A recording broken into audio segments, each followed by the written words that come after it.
So how to cope in the age of Trump, the second era of Trump that is upon us. The election result itself, of course, was a traumatic event for many people, and the fallout from that has been impacting people around the world too. The threats made, the picks that have also been made, and the people that are being put into positions of power, all of that feels increasingly threatening and traumatic. And it's a bit like watching a car crash. You know you shouldn't look, but you can't look away. But it's worse than that, of course, because the consequences of this are very real and will affect people in the real world and all around the world. So what do we do? How do we cope in a time like this? Of course, we can't really help anybody if we don't help ourselves first. It's like the old metaphor for when they give instructions around the use of oxygen masks in a plane. You can't really help somebody else until you can make sure you're safe first. So you need to put the oxygen mask on yourself first, and then you'll be in a position to help somebody else with the same. And so it is with our own well-being, with our own mental health in the age of Trump. So as a psychiatrist, I've done some thinking about this, and I want to share some ideas about how we can look after ourselves, what is going to be undoubtedly a traumatic number of years ahead. So the first thing we need to be able to do is to get some experience, get some ability to notice our feelings in our body. Because contrary to what some people might think, the place where our feelings actually reside is in our bodies. And so the more we are able to notice our feelings in our body, the more we will be able to be present with them and not overwhelmed by them. So noticing our feelings in our body is a really important skill, and things like mindfulness and meditation can really help with being able to do that. With just being present with our emotions. The more we can notice our emotions, the more we aren't going to be overrun by them and too overblown by them. So it's really important that we get into the habit of just noticing how it feels inside here. How does it feel in our chest, in our stomach, just in our whole sense of self, our whole body, at different times in the day through our lives. That's the first skill. Now the second thing is calibrating your news consumption. Now, once you are able to notice better how you're feeling inside your body, you can then decide on how much news and what news you can listen to and how much you need to withdraw from. I used to do a thing, it was almost like a challenge when I used to watch Fox News sometimes, just to notice how that felt in my body, and sometimes it felt overwhelming within a few minutes. Sometimes I was able to hang on for like an hour or hours, but that really takes a toll on you. So just notice how your body feels when you're watching news, when you're keeping track of events, and when you need to withdraw. That way you can calibrate it according to what your capacity is, according to what your emotion can handle. So really starting with that sense of where your body is, getting that sense of self-awareness in your body, and then being able to use that as a sort of guide, a barometer, to help you direct yourself in terms of actually watching the news, keeping track of events. Of course you'll want to, and you won't be able to switch off altogether, but at the same time you don't want to overdo it so it exhausts you, and it can very easily be exhausting, especially with all of the tweets and all of the messaging and all of the threats and all of the bravado and people and ideas and policies that will come up. So calibrating the consumption of that will be essential. Now alongside that, it's really important to use the rest of your time to really cultivate and engage in the things that you love and do them with the people you love.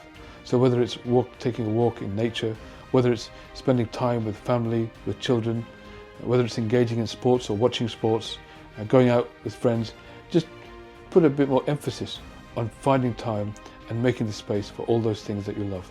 So that in between the sort of trauma of the news, you have that cushion of support and enjoyment that you can engage in. Really important to make an active effort for those now, whereas before they were in the background, bring them more to the foreground so you can actively engage in those things as a way to keep yourself nourished and keep yourself replenished and resilient the whole time. The fourth thing is to make connections with kindred spirits. There are many, many people, there are millions of people, there are tens of millions of people, hundreds of millions around the world who feel the same about what's happened and what's happening to us as a country in the US and us as a planet around the world. And we can join with each other through connections online and various forums. And finding kindred spirits, not just to talk politics or the news or to share or lament our grief and our pain and our unhappiness, but also to look after each other, to actually look out for each other, how are you doing, how are you feeling today, how was your sleep last night, that kind of thing. Really looking out for each other, because you know that the stress you're enduring is the same. You know that the trauma you're experiencing is the same. There are many kinds of traumas in life, and very often traumas are something that individuals experience on their own. But this is a trauma that's actually happening to the globe. So finding other people who feel the same way as you do can be helpful for all sorts of reasons. Crucially, it can be helpful because you can have buddy up with people and look out for each other, look after each other in terms of your own well-being. So that can make a big difference and can be very helpful as well. Now, when you've done all of these things, when you've got good at noticing your emotions in your body, when you've got good at calibrating how much exposure to the news you can actually endure, when you get good at connecting and doing the things that you love, whether it's sports or family or friends or social engagements, when you've got good at actually linking up with other people who feel the same way you do and sharing things but also looking out for each other, when you've got good at all those things, you've kind of developed a nice foundation around you, a sense of comfort, a comfort zone within which you can then start to look outwards and maybe engage in activism if you would like.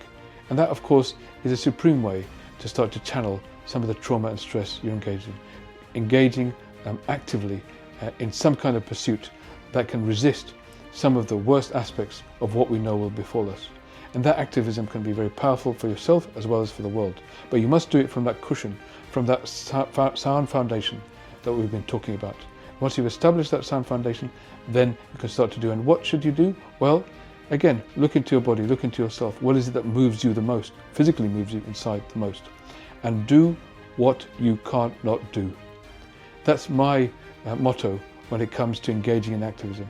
Do what you can't not do. You'll be moved into areas that you're most passionate about, into actions that you're most sure about, and engage in those actions that you can't not do. Listen to yourself, listen to your body, find out where you feel, and then power ahead to be part of a resistance that's going to change things properly at a deeper level and remove us of the tyranny that's about to come. Now, I'm going to be launching some ideas for activism myself, some ideas that I'm passionate about that I will share with you in the videos ahead. And I hope that you can engage with all of those, that you can help the algorithm bring this to you more often by liking and subscribing this video if you can. Make a big difference to myself and to all of those who find benefit from this kind of connection. And also, it would be really helpful if you can make some comments in this video. What are the things that you have done that you found that help your well-being, that enable you to just stay connected with yourself, to not be overwhelmed by what's going on, to not be too sucked in to what's happening, but find your strength and help you build your inner resilience and your inner calm at the same time. Please share ideas with others here.